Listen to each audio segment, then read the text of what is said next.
السلام عليكم وادكم mahadsantahay daawashada muuqaalkan ma tahay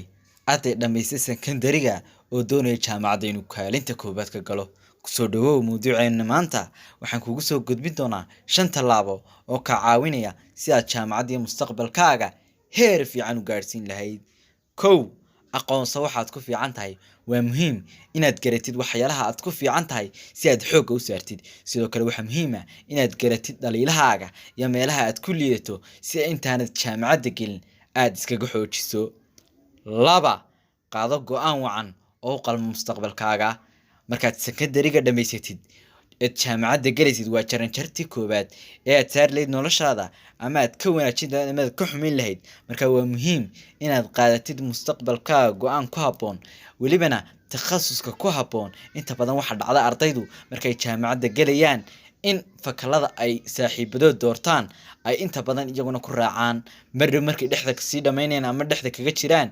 inay caqabado badan ku timaado maadaama uu iskarto inaanu ku fiican fakalkan saddex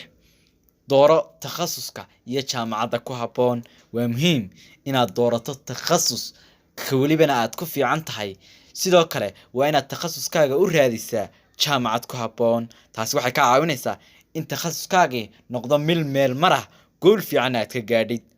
afar